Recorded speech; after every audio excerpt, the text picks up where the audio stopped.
publik akan disampaikan dalam satu satu maupun dari BPS, kriteria kita di sini nanti memberikan masukan, memberikan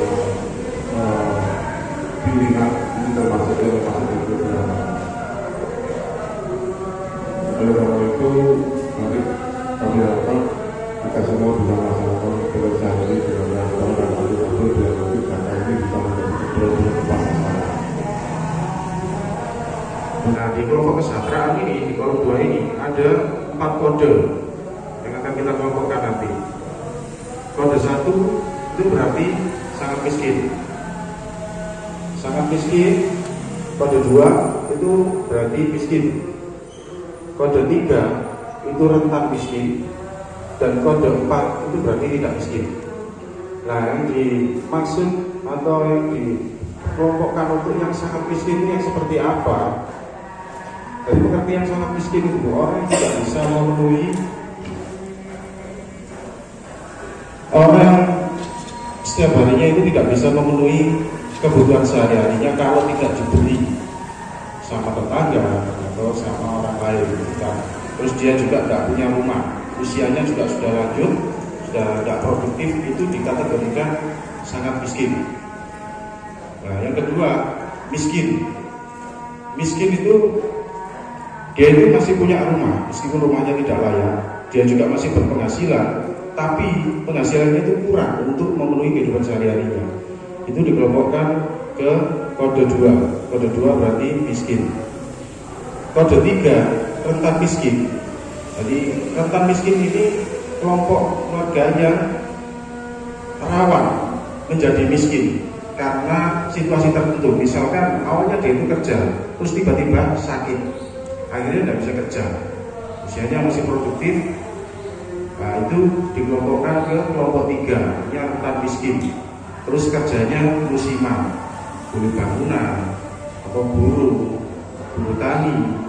Nah, itu masuk ke kode 3. Nah, untuk yang kode 4 tidak miskin. Tidak miskin ini tidak cenderung orang yang kaya tok. Iya, yang orang yang sudah cukup memenuhi kehidupan sehari-harinya itu dikelompokkan ke kelompok 4. Kode 4 hanya tidak miskin.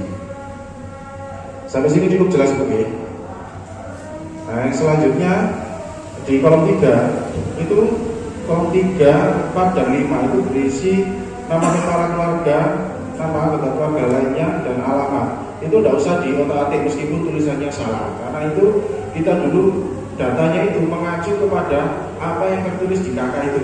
Jadi biar sesuai. Ini sudah sesuai KK. Nah, untuk kolom 6 itu pernyataan jenengan setuju dicentang, tidak setuju disilang, tidak berpendapat itu di strip. Kalau setuju disilang, terus kolom selanjutnya 7, 8, 9 kalau setuju itu tidak usah diisi. Kalau tidak setuju itu disilang.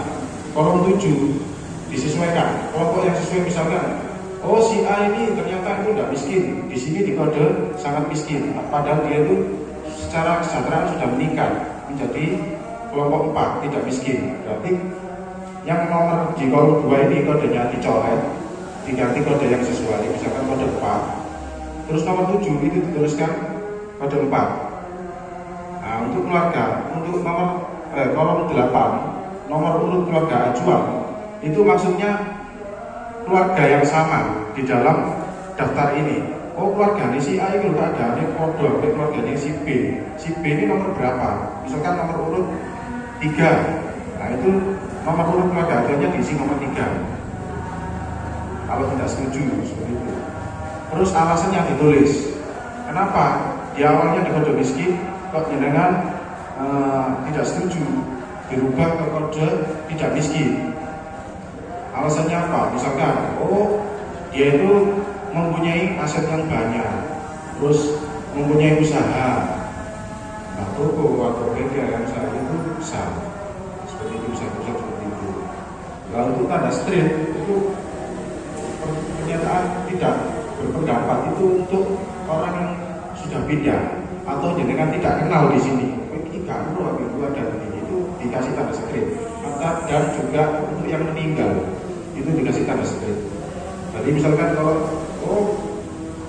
si A ini meninggal di strip di kolom 6 Bu. Di kolom 7 dikosongi, kolom 8 dikosongi, kolom keterangan nomor 9 ditulis alasannya meninggal, pindah atau dikosongi kalau nggak tahu. Misalkan nggak tahu itu nggak tahu ini warga strip saja. Seperti itu mungkin. Cukup jelas sih Pak Guru ya. Nah, setelah itu nanti setelah selesai itu di pojok kanan bawah itu ada tulisan paraf. Ini dengan paraf Anda pilih. Di paraf sedoatan dengan tulisan paraf itu paraf standar sampai habis. Okay. Nah, perlu diketahui juga Bu, nanti untuk perubahan status, penurunan status kesejahteraan sosial, misalkan dari tidak miskin menjadi miskin atau sangat miskin, itu nanti kita ada ambang batasnya, yaitu 10%. Jadi misalkan kalau di situ ada 67 KK, berarti yang bisa dirubah itu cuma di jatah 6. Itu dipilih yang benar-benar memang keadaannya orangnya memang harus dirubah gitu. Misalkan orangnya sudah tua, tidak kerja, terus memang tidak punya rumah atau apa, itu memang yang perlu dirubah. Kalau usahanya masih produktif atau apa sekiranya tidak usah dirubah, tidak perlu dirubah. Artinya dikasih 10% itu memang yang dipilih orang yang memang benar-benar harus dirubah.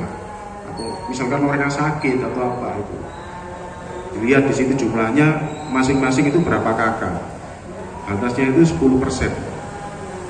Nah, untuk merubah itu pun kita juga sudah dikasih petunjuk teknis di sini untuk scoring kriteria kemiskinan. Ini sama sekabupaten Mojokerto, ini patokannya ini semua. Di situ ada juga lembaran 16 kriteria. Sudah saya taruh di meja jenengan itu.